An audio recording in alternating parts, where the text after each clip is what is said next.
Hello and welcome back to Motivational Monday. Our goal is to help you to start your week with strong mental health. And remember, these are not Christian issues or non-Christian issues. These are people issues. So we're glad you're joining us from wherever you happen to be on your journey. And we're back with our friend and guest, Peter Pinion, a licensed professional counselor for more than 10 years who loves Jesus and loves helping people. Peter, welcome back to the show. Thank you so much, man. It's an honor. I love hanging out with you, and I'm so excited to get to see everybody again. That's awesome. Awesome. Well, I mean, it's always a pleasure to have you. And today's topic is, for me, I mean, I think it's something that is so speaking to today and so necessary to talk about. Because our world is clearly divided right now, and many people in a bunch of different ways and all over the world, it seems to be seeking one thing: unity. And that's our topic for today. That's a word that unfortunately hasn't always been associated with the church globally, which is ironic when you think about the fact that from the beginning, it seems that Jesus intended and has intended for us to lead the way in this area. So I know that this is a much bigger topic, a very layered issue to discuss, but I'm okay with just scraping the surface today. So my question to start us off is, in your opinion, Peter, what can the church do to begin to display true unity to a divided world? Yeah, I think, man, there's so many things, and you know, just to be honest and open, man, this has been something I've been praying about. I've been thinking about as a Christian. I've been thinking about as a counselor. I've been thinking about it as a member of society. And I think that, you know, we have to start by just thinking about what is this idea of unity. Our bodies long for unity. We want to say, okay, what are these different parts that can come together and work together as one? And I think that there's this desire that all of us have, and everybody is offering their opinion about how to go about it. Okay, this is what will bring unity, or this is what will bring unity. And I'm reminded something that stuck with me the first time I heard it. And let me just give you a disclaimer. I don't know if this is true or not, but somebody told me that the word university is a combination between the words unity and diversity.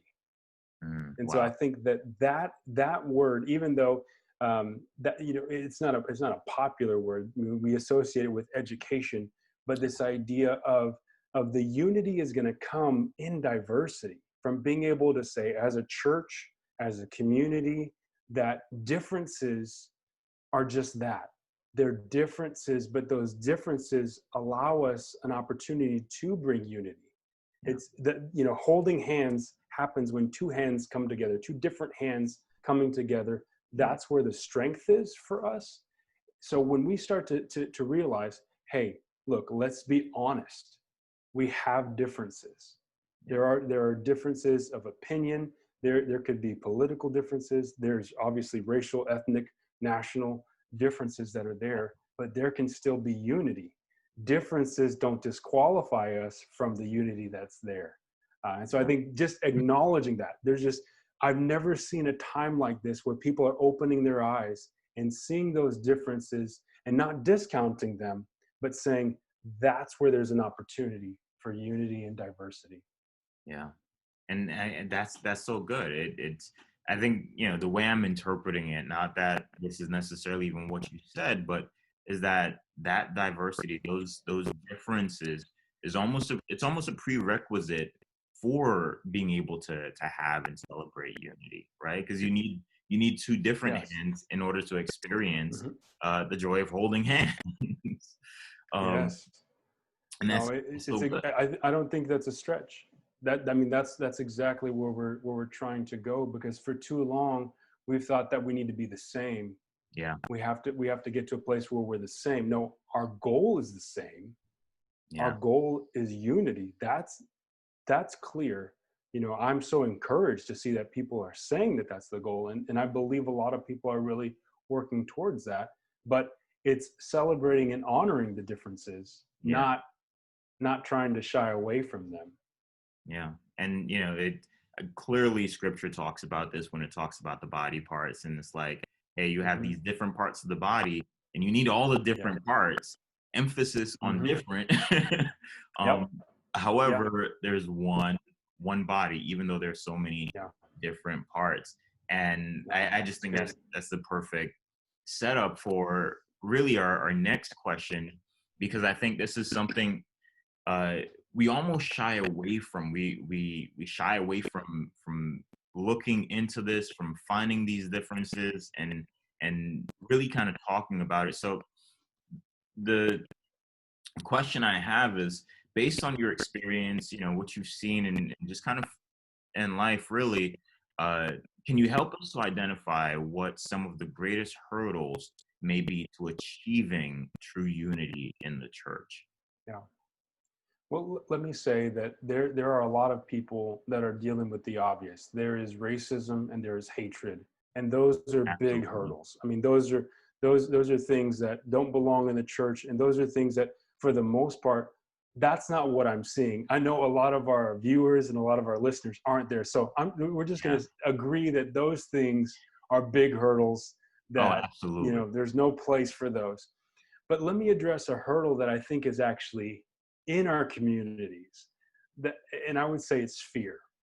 Yeah. Wow. Fear and anxiety playing out. It's just that we can't have these conversations. We can't have the differences conversations because it feels like it's going to be pointing the finger, man, you're Mhm. different, like a disgusting difference or like a ew Uh-huh. difference, instead of being able to just have those conversations. And I know offline you and I have talked about, like, man, it's such a beautiful thing. It's such a Yeah. beautiful thing to have friends that are that close, where you can check in and be like, hey, man, this is hard. This is Yeah. hard for us as a community, as a world, as our country. And there's a lot of us that even if we don't identify with as Black or African American, that this has hurt us all. Yeah. And so I think that fear is that one barrier that I think we need to push past it. We need to push past it and fight against the fear and have those conversations. So that's one thing. Yeah. The other thing, though, I would say, is a lack of awareness. Mm, Is a lack of awareness because good. too often we're obviously more aware of ourselves than other people. So we're obviously aware more of our family than we are of other families, our culture, our race versus others. So if we can increase our awareness, that really helps. I've seen it on someone's face because I'm Mexican American. I don't know if anybody caught that or wondered that, but let's just throw that out there.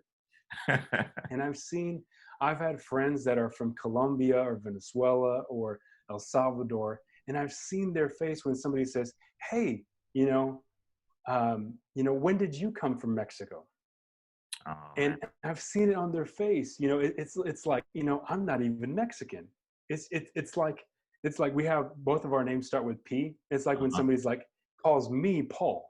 If they're like, "Hey, this is Paul," it's like you're so close yet so far. Uh-huh. And that's what really helps us in this, is that our differences, we're not trying to create a divide with the differences. It's part of our identity. I can Yeah. say my name is Peter and I'm Mexican American.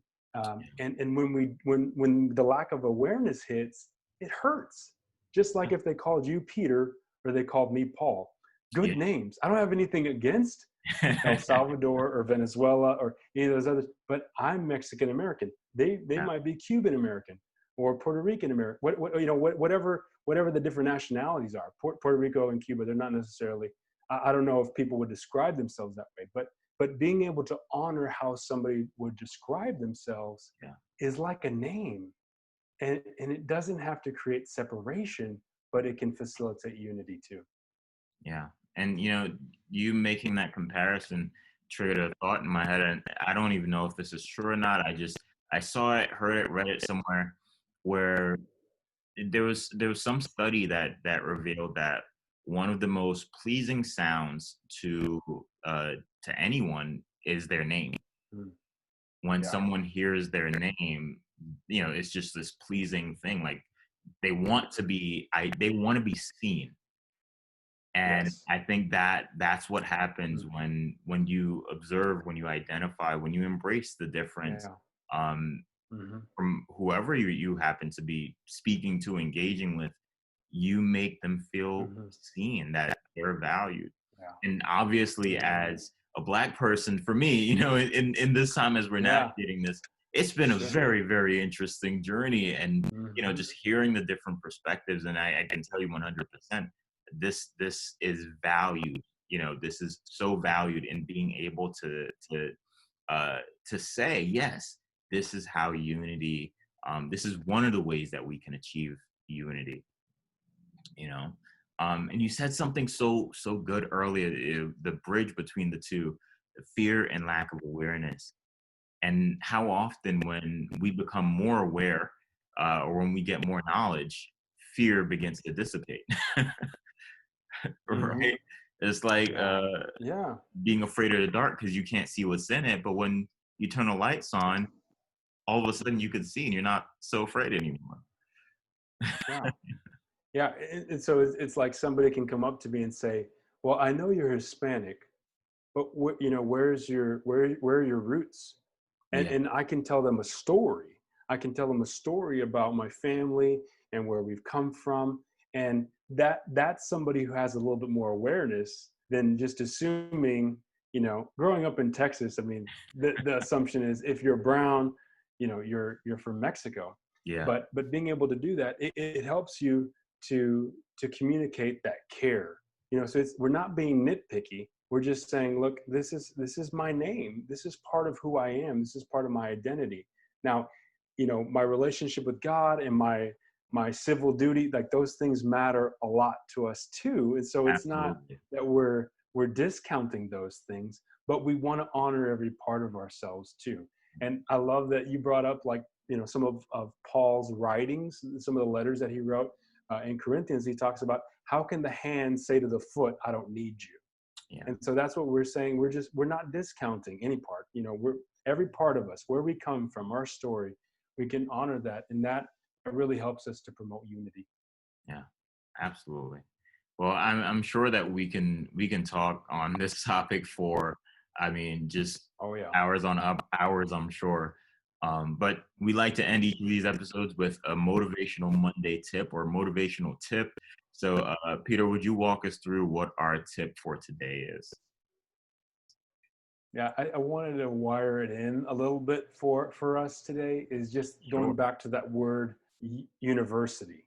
Yeah. This idea of unity and diversity, putting those things together. So the biggest thing we can do is learn. What do you do at the university? You learn. You're learning a lot of different things and trying to put them together, and we're calling that your education. So if you look around social media right now, I love it. I love it. I'm just seeing people say, hey, we got to learn. We got to educate ourselves. We got to listen. We got to learn. We got to educate ourselves. Yeah. So that's the tip of taking a step. I don't necessarily think it's like find a Mexican or find a Black friend and like just target them, and, like you're not even friends, and try to, learn from them in that way. That could be a little awkward. You use wisdom. But if you have a friend, like you already have a pre-existing relationship, then that might be your step. Like, hey, Yeah. tell me your story. I want to hear it from you. Tell me about, what have you experienced? What's it like growing up in you? I mean, whatever it is. I mean, this might be, some of us minorities having conversations with people from the white population and the Yeah. white community, just to get a full perspective of what's going on, of what does it feel like right now. So some people, it might be having that conversation. Some of Yeah. you aren't ready for that. That's okay. Roll this tip out in, you might read a book. Some of you are readers. There are tons of books out there. I don't feel comfortable saying it has to be this one, but do Yeah. some research. Just, I mean, there's some great people recommending some books that are, it's like having this extended conversation with the author, and they're explaining their perspective from their racial and ethnic and cultural identities. And Yeah. that can be very eye-opening there. And then lastly, there's some movies and documentaries that are out there that I've heard that a lot of people have benefited from that. I like movies and documentaries, so I've been, I'm all about that stuff. So, but wherever you are right now, you can do something to learn. Take a step. And as we learn, our lack of awareness goes down. And we can not only just feel the unity or have the goal of unity, but actually start taking steps towards unity as we learn. That's so good. Peter, thank you so much for your thoughts and your time today. It's an honor. I love talking about this. And like you said, we could talk all day long, but this is a good place to start. Yeah, absolutely. Well, for those of you who are watching, that's it for today. We're so grateful that you're connected with us and watched even up to this point. Another episode of Motivational Monday. I hope this sets you up to start your week off with strong mental health and really strong mental health within your community and engagement. If you found this episode helpful, be sure to like and subscribe. And if you found it really helpful, be sure to share it with a friend. God bless you. Until next time.